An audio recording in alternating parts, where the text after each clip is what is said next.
Wonderful to have you with us today. We're doing a teaching series called For the Win.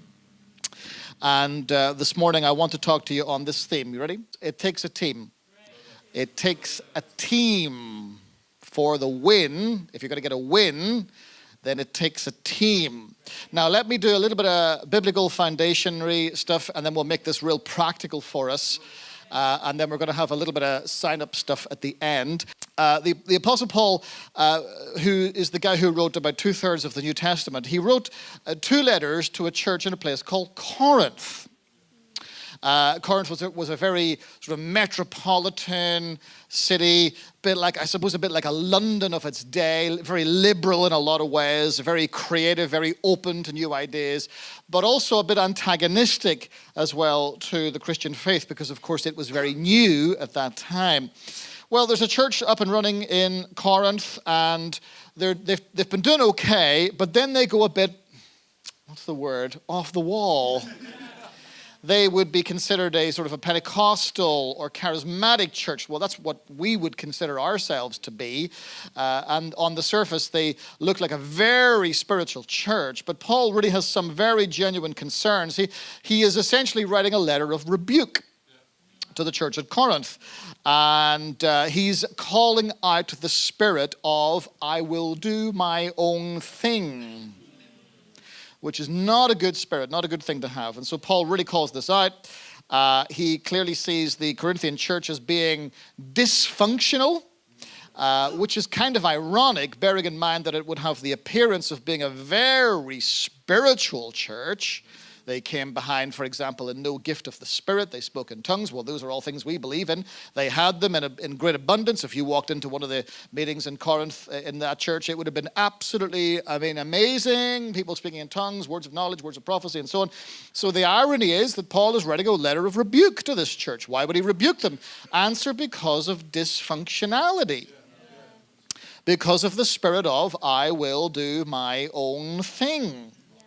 And Paul is really challenging the spirit of individualism. Individuals were getting their own or seeking to get their own little wins. But actually Paul says, but if you win and we all don't win, then nobody wins. Yeah. So if you're going to get the win, then all of us have got to be involved in that win. Are you still with me? So it's into this that Paul writes to the church of Corinth. It's worth a look if you get a chance at home today. And I want to read a little extract. This is from the Message translation. Sit back, relax. Lengthy reading. But here's what Paul says, trying to put some order, trying to give them a sense of togetherness in the Corinthian church. Look what he says. You can easily enough see how this kind of thing works by looking no further than your own body. Your body has many parts, limbs, organs, cells, but no matter how many parts you can name, you're still one body. It's exactly the same with Christ. By means of his one spirit, we all said goodbye to our partial and piecemeal lives. We each used to independently call our own shots, but then we entered into a large and integrated life in which he has the final say in everything. Let's go on to the next one. Now, I want you to think about how this all makes you more significant, not less. A body isn't a single part blown up into something huge. It's all the different but similar parts arranged and functioning together. If foot said, I'm not elegant like hand, embellished with rings, I guess I don't belong to the body, would that make it so? Or if ear said, I'm not beautiful like eye, limpid and expressive, I don't deserve a place on the head, would you remove then the ear from the body? If the body was all eye, how could it hear? If all ear, how could it smell? As it is, we see that God has carefully placed each part in the body right where he wanted it. You still with me? Let's go to the next one. But I want you to think about how this keeps your significance from getting blown up into self-importance. For no matter how significant you are, it only is because of what you are a part of. An enormous eye or a gigantic hand wouldn't be a body, but a monster. What we have is one body with many parts, each its proper size and in its proper place. No part is important on its own. Can you imagine eye telling hand, get lost, I don't need you? Or hand telling foot, you're fired, your job has been phased out. As a matter of fact, in practice, it works the other way. The lower the part, the more basic and therefore necessary. You can live without an eye, for instance, but not without a stomach. When it is part of your body you are concerned with, it makes no difference whether the part is visible or clothed, higher or lower. You give it dignity and honor just as it is, without comparisons. If anything, you have more concern for the lower parts than the higher. If you had to choose, wouldn't you prepare good digestion to full-bodied hair? Let's move on to the next one. All the men who are balding here, well, be bald, be strong, the Lord your God is with you. At least you got a stomach. That's what Paul is saying. At least you got a stomach. I think I'm not going. Am I okay? Am I doing okay? We've got a hairdresser over here somewhere. Am I doing okay? I think, whatever. The way God designed, that's one of the next one, the way God designed our bodies is a model for understanding our lives together as a church. As a church. With every part dependent on every other part. The parts we mention and the parts we don't, the parts we see and the parts we don't. If one part hurts, every other part hurts and is involved in the hurt and in the healing. If one part flourishes, every other part enters into the exuberance. You are Christ's body. That's who you are. You must never forget this. Only as you accept your part of that body does your part mean anything. That's just a little extract of 1 Corinthians 12. You ought to read it in the Message translation. It's really, really good stuff. So Paul is really using this fantastic analogy of the church of being like a body. It's like a team. In these verses, Paul is emphasizing how church actually works. It is not about doing your own thing in your own way, wherever and whenever you want. That is not how God's church works. That might be how a club works, but it's not how God's church works. It works by us working together. There's this sense of togetherness, and Paul wants it. And by the way, if ever this message was relevant, it would be relevant today. I noticed that the good old, and I'm no royalist, but I thank God for the Queen. Anybody thank God for the Queen in here today? Madame, you think put her in charge for a little while. I wouldn't mind that. Anybody else? Give the Queen a go at running the country for a while. She would probably knock some sense into the politicians, and she said, look, just speak well of each other. Get this thing sorted out. But if ever there was a day when we needed to have a sense of togetherness, it's today. And Paul, in essence, is channeling the spirit of competition, this competitive spirit, and he's saying, will you stop competing against each other? I want you to begin to compete for each other.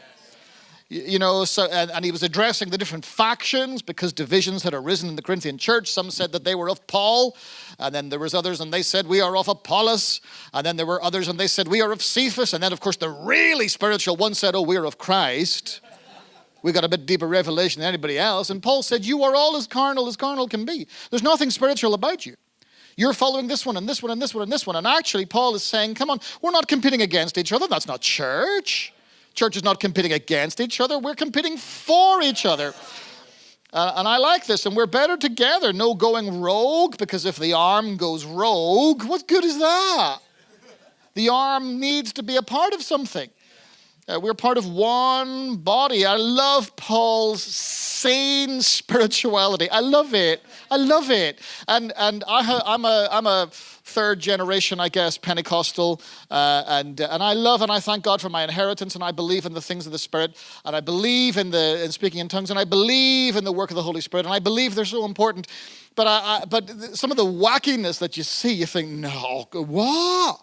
Or the weird prophecies that people give you think, give me a break. And by the way, when it comes to prophecy, you have the divine right to judge it. Be respectful when you do it, but judge it well and make sure that it lines up with the word. And I find that if prophecy really is from God, it will simply confirm to you what he's already been telling you anyway. So it won't be revealing anything new to you, but that's a bit of Pastor Roy advice. And actually, this is the kind of advice Paul's giving. Now, some of you don't like it because you would love it if it was a free-for-all. And we were all, but Paul is really speaking to this church, this charismatic Pentecostal church, and he's speaking some sane spirituality into it. He's saying, I want things to be in order. What if a non-Christian walks in and they see the mayhem? You know, what if somebody's invited their neighbor along to church, come along and see how normal church is, and they go into the church at Corinth and it's, wow, wacko. So he's saying, come on, I want you to think practical and sanely about this, because we're a team, and our job as this team is to bring the kingdom of God everywhere we go. And if you and I are going to get a win in life, then we must understand the importance of church. Yes. Local church is God's idea. Why? Because church is not about buildings. We know all about that here at the Junction Church. We don't have one.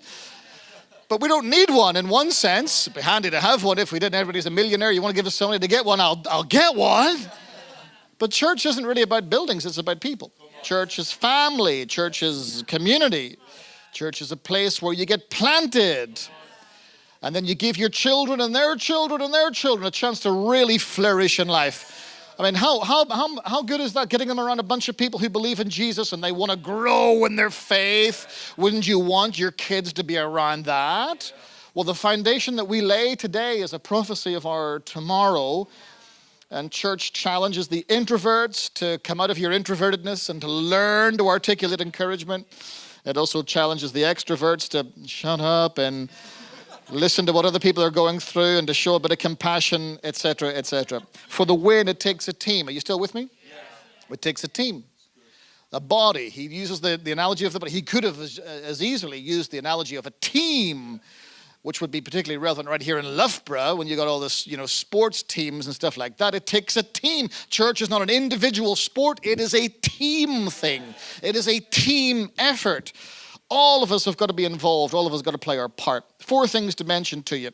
Number 1, and these are observations on 1 Corinthians 12. One body, many parts. I love it. I love that. Going to get the win, this is what we've got to recognize. We are one body, but we have many parts. What I love about church is that we're all different. Turn to your neighbor and say, that's a good thing. And I'll tell you why it's a good thing. Imagine if everybody was like you. Imagine a whole church full of you. Imagine a whole church full of me. No, let's not even go there, actually. Let's not even go there. We are one church, many members, all individual, all unique. One of the things that we'd never try to do at the Junction Church is to make us all, zombies, all the same. I thank God for the diversity of the Junction Church. I love it. I love it. Tell me, I challenge anybody. You name me a community in this town where you get 40 different nations who are a part of one community, not because they're paying, but because it's a voluntary thing. They love it. Why is that? It's because we are united by Jesus. 40 different nations, people from different backgrounds. An Irish guy on the stage, imagine that. And it's amazing, one body, but there's many parts to it. And I love this idea of the many parts of the body. It's like music. I love music. But imagine if the piano was just one note and that was it. Doom, doom, doom, doom, doom. Imagine what worship would sound like if it's just one note. Oh, praise the name of the Lord our God. I mean, it would be so boring, wouldn't it? Thank God for a few different notes in there, isn't it? And it's amazing on that little chromatic scale. Now I'm getting musical. On that little chromatic scale, how much wonderful music can be produced just through whatever it is, 12, 13 notes. And think about church, all the different parts coming together, worshiping Jesus, giving him all the praise. You really ought to thank God for church and for what God's doing. And I love it. I love it. One body made up of many members. Every member's needed. Everybody has a part to play. It's not just a few people going to do some stuff. It's everybody has a part to play. One of my missions in life is to break the 80-20 rule. Do you know what the 80-20 rule is? It's the rule that says that 20% of the people do 80% of the work. And we're trying to really change that in the Junction Church. And I think last week we had record numbers of people on serving teams across the life of our church. We're trying to get lots of people involved. One day, I've said this before, I'll say it again, one day we'll get a great building. But I'm still going to mess it up on a Sunday morning. And we'll make sure that building is a total mess to give people jobs to do. Because everybody has a part to play in the life of this church. You've got something to bring to the table. This is Paul's message to the church, the Christians at Corinth. 1 Corinthians, Paul is emphasizing that it's this perspective that keeps us together. Why do we do this? It's Jesus. He is the why behind our what. That's the win. That's the win that we're going for. It's not politics. It's not personal agendas. It is pointing people to Jesus. That perspective will keep any church healthy, I promise you. We'll keep the Junction Church healthy. We'll keep all of our campuses healthy. It's when we keep that perspective strong. We're here to point to Jesus. Every song, everything we do is pointing at Jesus. When we share, when we serve coffee, we're trying to point to Jesus. When we welcome people and people say, wow, that's friendly, we're trying to point to Jesus. When we're generous in our encouragement, we're just trying to point to Jesus, who is our author and the perfecter of our faith. He's the why behind our what. He's the reason why we serve. He's the reason why we give. He's the reason why we keep showing up week after week. He's the reason why we do what we do. He's the reason why 40 different nations, probably more than that now, can join together and raise our hands. He's the reason why we're together like this, one body, many parts. This is the message that Paul is bringing to the church at Corinth, and that's the win. This is the win that Paul is talking about. When you get a revelation of this, it's not about doing your own thing. We're one body, and we've all got a part to play. I think it's a wonderful thought. Here's another observation from 1 Corinthians 12, and I want you to notice this. Interdependence is better than independence. This is one of the booming messages of Paul's letter to the Corinthians. The problem at the church at Corinth is that there was this spirit of independence. I will do my own thing in my own way, wherever I want, however I want, and you won't tell me what to do. And Paul says, oh yes, I will. And I'm going to really, and when you're dealing with an intellect who's also got a sharp tongue like Paul, you're not going to win. You're not going to win that race. He's going for the win. That's what Paul's doing in his first letter to the Corinthians. What is independence? Let's just call out what independence is all about. It's avoiding responsibility. I don't want any responsibility. That's independence. It serves only when it's convenient. That's independence. I'll do it when I want, how I want, where I want. It does what suits. It doesn't take ownership. It cares really only about itself. Because if you're independent, you're not really thinking, well, if I don't show up, I don't care if people are going to miss me or somebody's going to miss my encouragement. I don't care about that. It's about me and my life. And this is the heart of what Paul is challenging in his first letter to the Corinthians. It refuses to receive correction. It refuses correction.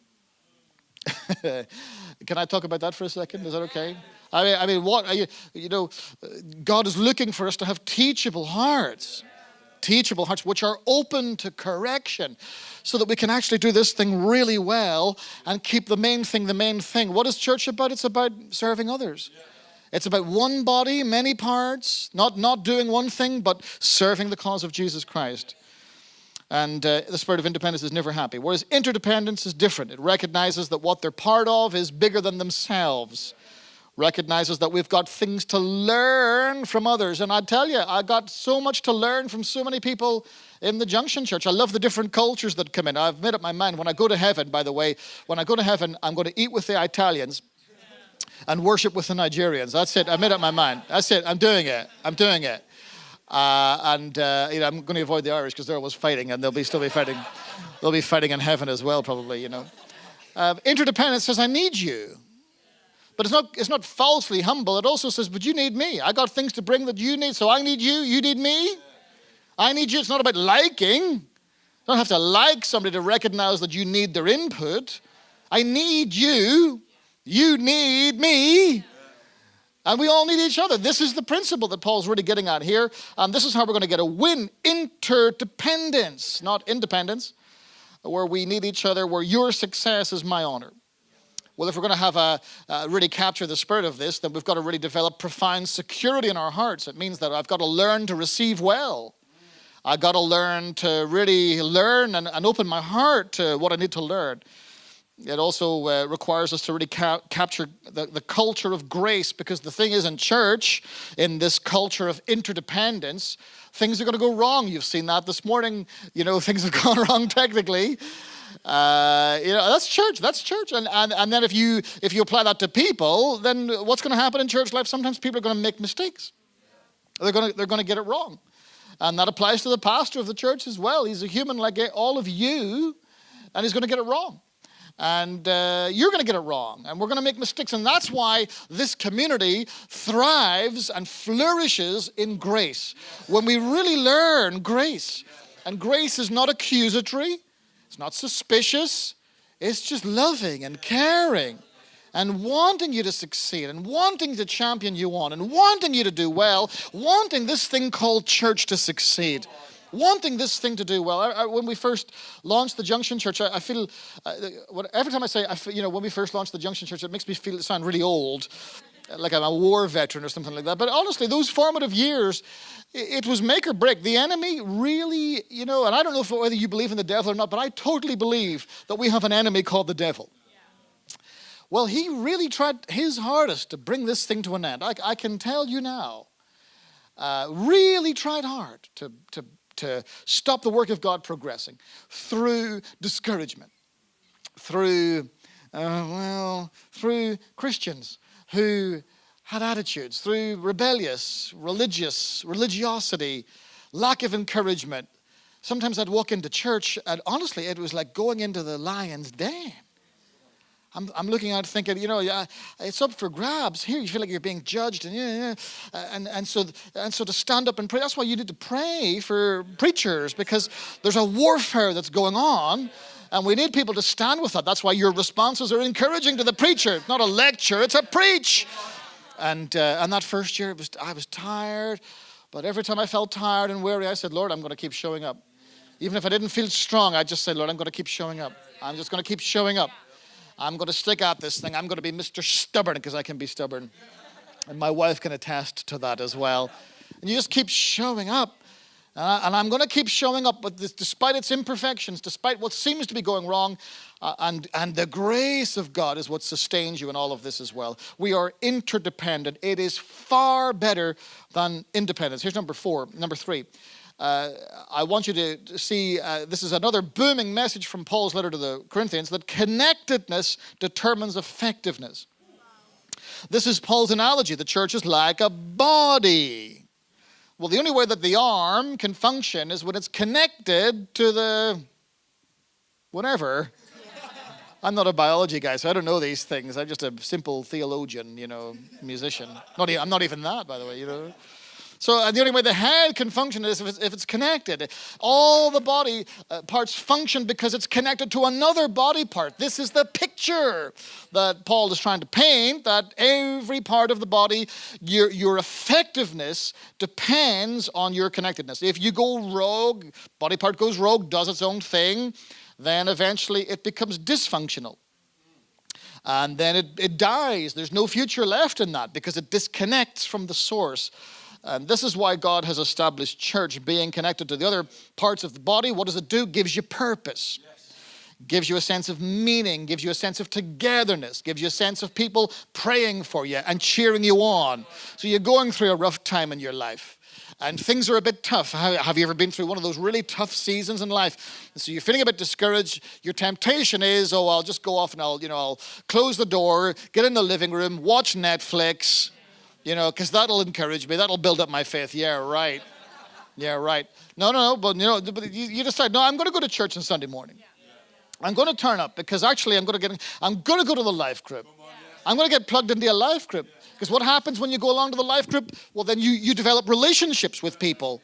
And then when you're going through stuff, you say, listen, I'm having a little struggle here. Can you pray for me? And it is amazing, the stories that we've heard time and time and time again of people who've been struggling. You've heard a few praise reports, prayer requests this morning. It's amazing when you just know that there's people standing with you, praying with you, and that's the genius of God's church. This is not a club. This is a community of God's grace. And my effectiveness is determined by my connectedness into what God's doing. This is so, so important. We're a team. Your win is my win. And when you're hurting, I'm hurting. And when you're struggling, I'm struggling. Because that means that part of the body is struggling. So I'm going to show a bit of grace. Sometimes people come, and they say, listen, I love to serve, but I am genuinely just struggling a little bit. And we'll always say, listen, you can just come along and hang out anyway. Just come and be with us. You don't even have to do anything. Just hang out. and we'll encourage you, and we'll cheer you on along the way. And it's amazing, just being there in community does you the world of good. This is what it's all about. Effectiveness is determined by connectedness. We're one body, many parts. Here's number 4. Another thing that I just observed reading 1 Corinthians 12, massive message of Paul is that function matters far more than sentiment. In other words, I think sometimes in church life, there's the danger that we can get all sentimental, and it's baloney. You know, how many times, this is like a thing in life. How many times have you heard some rock star, promoting some cause? We want peace in this world. Yeah, after you've trashed your hotel room and abused the staff, and offended a load of people, and you're fighting with your bandmates, but somehow you're a virtue signaler standing up there. We want peace. Though I'll tell you, virtue signaling, I think people are getting smart to it. You've got to be living this stuff. If you're going to speak it, you've got to live it. And that's what I'm really trying to get at in this point, that function matters far more than just sentiment. It's nice to say, oh, it's a lovely church, lovely people. Jesus said to Peter, which I mentioned a few weeks ago, do you love me? Oh, yeah. Feed my sheep. That's the evidence. Feed my sheep. He says again, do you love me? Yeah, I love you. Oh, can we have a hug? No. Go and feed my sheep. I'd rather have a hug. I'd rather you go and feed my sheep. There's a time for a hug. Now I'm taking this illustration too far. There's a time to hug, and there's a time to go and serve the people. And the manifestation of our love is when we go and we care, even when ourselves are tired and weary. Serving. It's turning up and serving. Well, before we launched the Junction Church, the pre-Junction Church days, we had some meetings in a little village called Kegworth. We met every Thursday night in Kegworth. And I have to tell you that in those days, Lydia and I, we did virtually everything. We were the setup team, which we were the storage unit, our living room. We could hardly move in our living room because all the equipment was there. We were the welcome team. We were the car park team and the welcome team.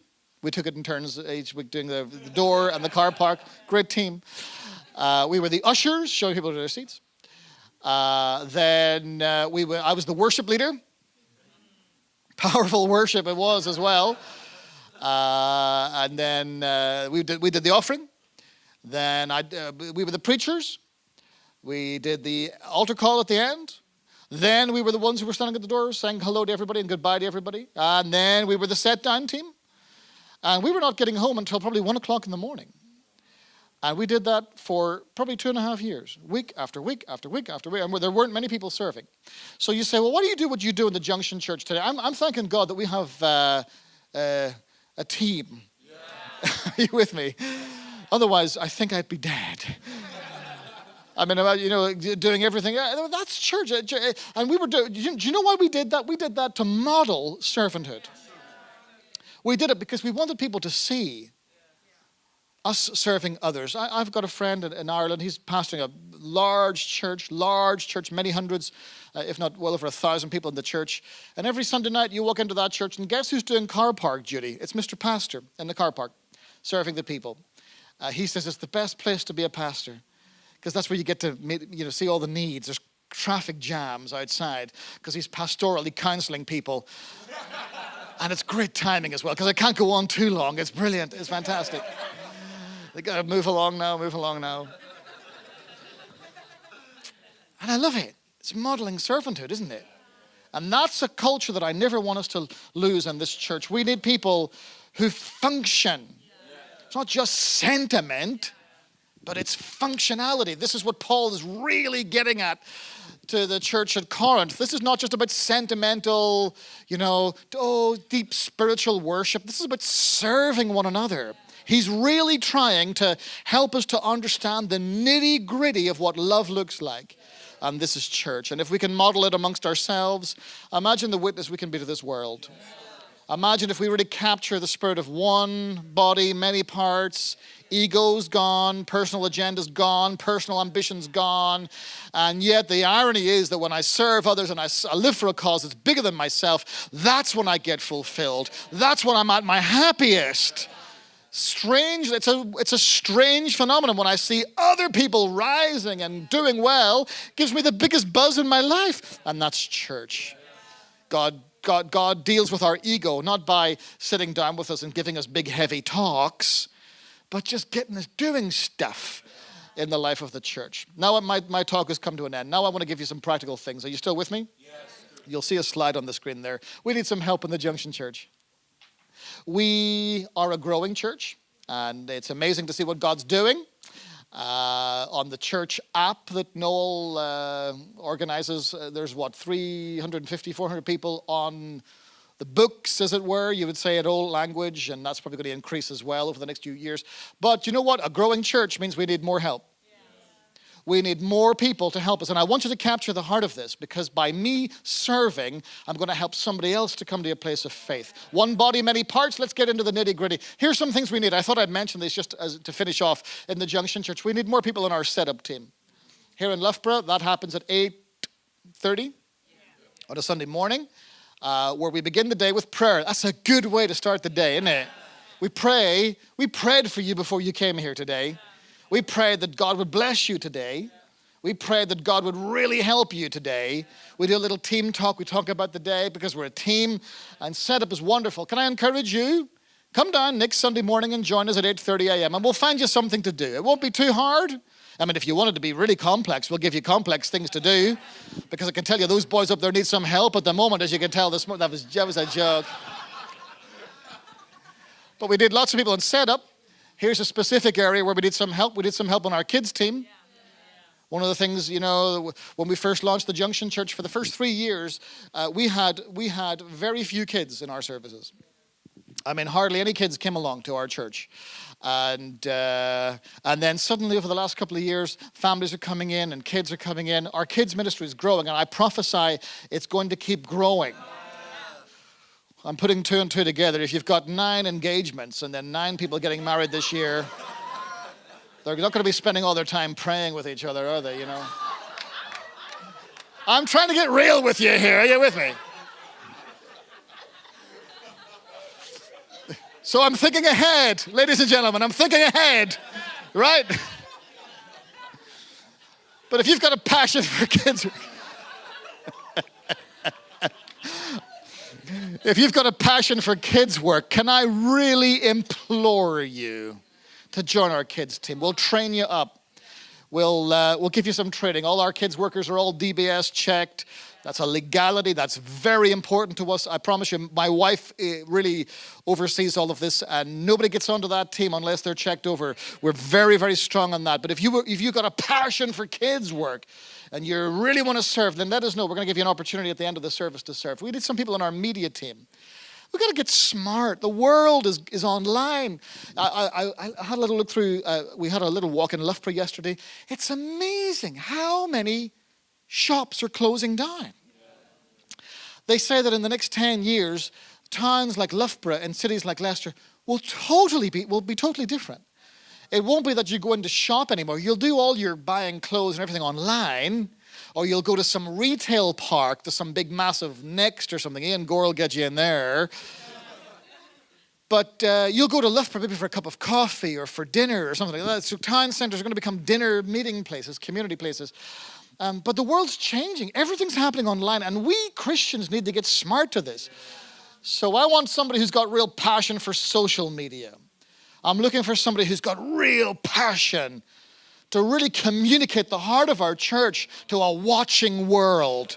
We've got a YouTube channel, and that's growing all the time as well. We need some help with our media, and also in terms of our Sunday services here as well. We need some help on our worship team too. Worship's important to us. Can I tell you, if I say that God spoke to me, that's going to sound a freaky thing to say, but I've only heard God speak to me a number of times in my life. And one of the things I felt the Holy Spirit say to me when we launched this church is that we will produce music that will go all over the world. And that he would draw in great musicians into the life of our church who would produce the most incredible music. And this is something that we're constantly developing. in the life of our church. And some of you out there, you're a great singer. You're a great musician. And you're coming along and you enjoy the services, but you've got a busy life, as if nobody else has a busy life, but you've got a busy life. All that Netflix you've got to watch, you couldn't give any time to, to go in and do a rehearsal or anything like that. We're looking for some musicians who will serve in the life of the church and who'll help us to take our music ministry forward. Would you like to hear some great new songs? Do you know how much of that album cost us, our little EP cost us to produce? $29.99. I know a church that produced an EP recently, and they paid £14,000 to produce it. We paid $29.99. Come on, we're saving the Junction Church money here, aren't we? We're looking for more people to really help us with that. And then, of course, sound and lighting as well, which is important for us. And I've got a major announcement next week, but I'm not going to say it today. I'm going to mention it next week. So you need to come to church next week because I got something really exciting to mention to you that I think you're going to be really excited about. Would you like me to mention it now? No. You got to come next week and I'll tell you all about it. So come along next Sunday because I've got something to let you know about, which I think many of you are going to be really, really excited about. But we really want to increase our competence in terms of sound and lighting. Why do we do all that? Because I want people to have the religious notions of church absolutely shattered.